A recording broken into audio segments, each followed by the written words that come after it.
Kita akan membahas tentang stoikiometri, konsep mol, hukum dasar kimia, dan perhitungan kimia. Hukum dasar kimia. Yang pertama, hukum Gay-Lussac, disebut juga hukum perbandingan volume. Menyatakan apabila diukur pada suhu dan tekanan yang sama, volume gas yang bereaksi dan gas hasil reaksi berbanding sebagai bilangan bulat dan sederhana. Untuk persamaan gas ideal, P kali P sama dengan M kali R kali T, di mana P adalah tekanan, satuannya atmosfer, P adalah volume, satuannya liter, N kecil adalah mol, R besar adalah konstanta Rydberg, besarnya 0,082, sedangkan T besar adalah suhu, besarnya derajat Celcius ditambah 273 karena diubah dalam satuan Kelvin. Sehingga hukum Gay-Lussac disimpulkan sebagai P dikali V per T sama dengan konstanta. Yang kedua, hukum Lavoisier, disebut juga hukum kekekalan massa, menyatakan bahwa massa zat sebelum reaksi selalu sama dengan massa zat sesudah reaksi. Jadi, jika ada 7 gram besi direaksikan dengan 4 gram belerang, berarti di sini yang direaksikan besi dan belerang. Hasilnya adalah besi 2 belerang. Besarnya massa sebelum reaksi selalu sama dengan massa sesudah reaksi. Jadi yang sebelah kiri panah atau pereaksi atau reaktan itu 7 tambah 4, 11. Sedangkan produk atau hasil reaksinya besarnya 11. Jadi massa sebelum reaksi dan sesudah reaksi adalah sama. Itu menurut hukum Lavoisier. Yang ketiga, hukum Proust, disebut juga hukum perbandingan tetap, menyatakan bahwa perbandingan massa unsur dalam suatu senyawa adalah selalu tetap. Contoh, perbandingan massa karbon dan oksigen dalam karbon dioksida adalah 3:8.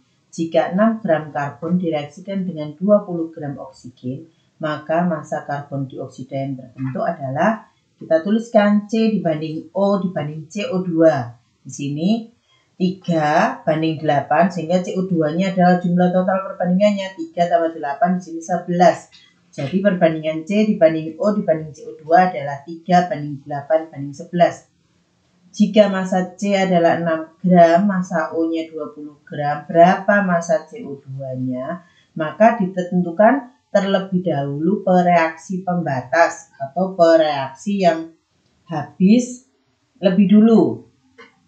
Di sini C ingin tahu mana yang habis lebih dulu, kita bandingkan dengan antara massa dengan angka pembandingnya. Jadi untuk atom C di sini massa C berangka perbandingannya yaitu 6/3 sehingga sama dengan 2. Sedangkan untuk O, massa O dibagi angka perbandingannya 20 dibanding 8 yaitu 2,5. Sehingga 2 ini lebih sedikit dari 2,5 sehingga C disebut sebagai pereaksi pembatas karena dia lebih kecil atau lebih habis terlebih dahulu. Sehingga massa CO2 yang terbentuk adalah kita melihat dari atom C. Maka angka perbandingan CO2 dibagi angka perbandingan C dikali massa C. Jadi di sini angka perbandingan CO2 itu 11 per C-nya di sini angka pembandingnya adalah 3. 11/3 dikali 6 gram. Sehingga sama dengan 22 gram. Jadi massa CO2 yang terbentuk melihat dari pereaksi pembatas yaitu atom C. Besarnya 22 gram. Yang keempat adalah hukum Dalton, disebut juga hukum perbandingan berganda, menyatakan bahwa jika 2 unsur dapat membentuk lebih dari satu senyawa dan massa salah satu unsur tersebut adalah tetap atau sama, perbandingan massa unsur yang lain dalam senyawa tersebut merupakan bilangan bulat sederhana. Jadi contoh, ada senyawa karbon monoksida dan karbon dioksida. Jika masing-masing senyawanya 100 gram, massa karbon dan oksigennya diketahui berbeda, maka perbandingan massa C dibanding massa O, jika salah satu unsurnya dianggap sama, dibuat tetap, yaitu dibuat sama, dibuat 1, maka unsur yang lain merupakan bilangan bulat sederhana. Seperti ini ya. Jadi jika massa karbon pada CO itu 42,85 dan massa oksigennya 57,15, maka perbandingannya 1:1,33. Sedangkan pada karbon dioksida, jika massa karbonnya 27,2 dan massa oksigennya 72,8, maka perbandingan massa C dibanding massa O adalah 1:2,66. Yang kelima bukan hukum ya, tetapi hipotesis. Hipotesis Avogadro menyatakan bahwa pada suhu dan tekanan yang sama, semua gas yang memiliki volume yang sama akan mengandung jumlah molekul yang sama. Contoh, pada suhu dan tekanan yang sama, 2 liter gas nitrogen bereaksi dengan 3 liter gas oksigen, menghasilkan 2 liter oksida nitrogen. Oksida nitrogennya saya lambangkan NHOY. Maka tentukan rumus molekul oksida nitrogen tersebut. Sehingga kita dari persamaan di soal ini disuruh menghitung berapa X-nya, berapa Y-nya. Sehingga rumus molekulnya ini seperti apa untuk oksida nitrogen ini. Maka kita tuliskan gas nitrogen lambangnya N2 karena gas itu senyawa. Wujudnya N2.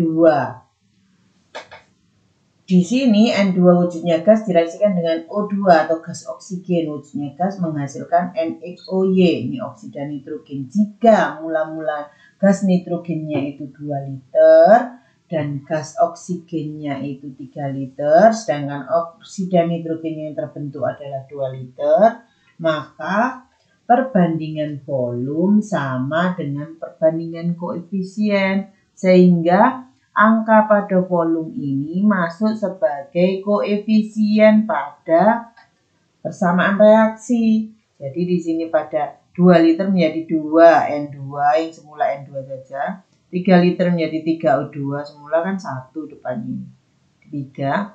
2 liter pada oksida nitrogen yang semula 1 sini jadi 2. Sehingga persamaan reaksinya menjadi 2N2 wujudnya gas plus 3O2 bahasanya gas menjadi 2NHOY wujudnya juga gas.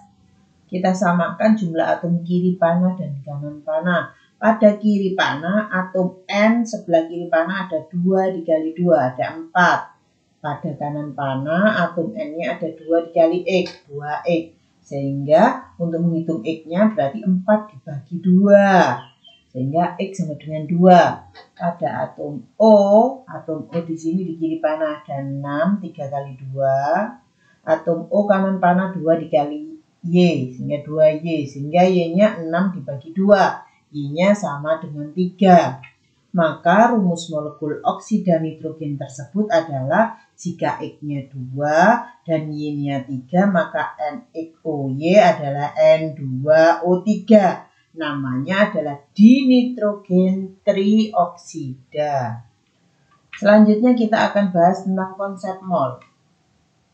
Mol atau N kecil kalau diubah ke molaritas atau M besar, ini molar, ini molar, ini mol, beda ya. Mol itu N kecil, molar itu M besar. Jadi kalau molaritas itu dicari dari mol dibagi volume, satuannya liter. Tapi kalau dari molaritas menuju mol, maka molaritas dikali volume itu ketemu mol.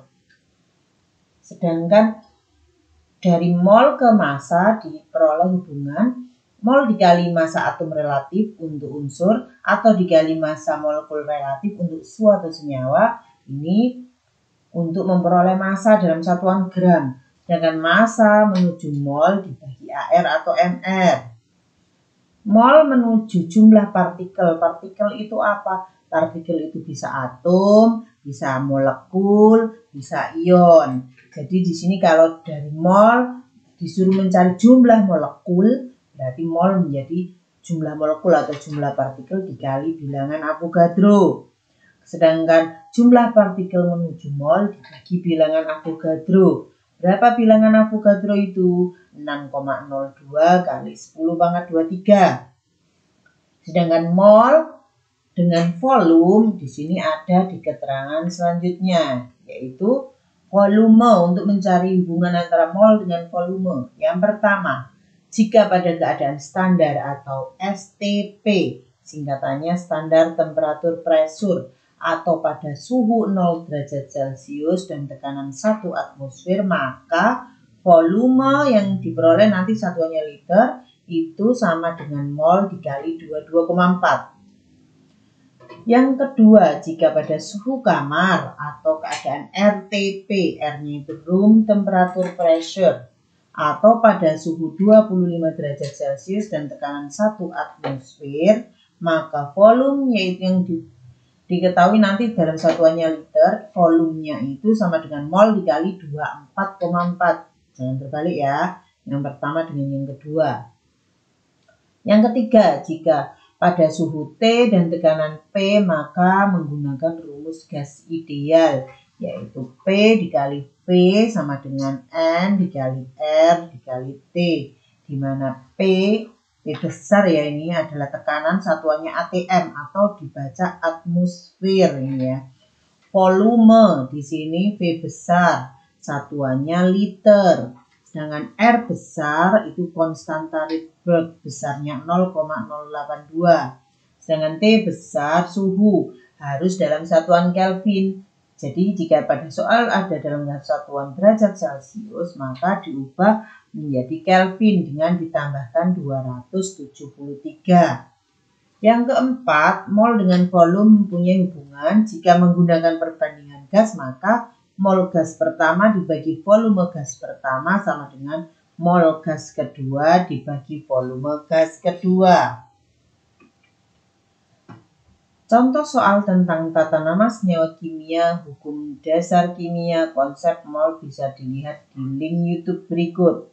Silakan ditonton dan boleh bertanya jika masih belum mengerti. Ini channel apa ini? Ini link masing-masing soal, bisa kalian kunjungi ya. Silakan kunjungi channel YouTube kami di UPI Faiza. Setelah menonton ini, silakan like, subscribe, dan share.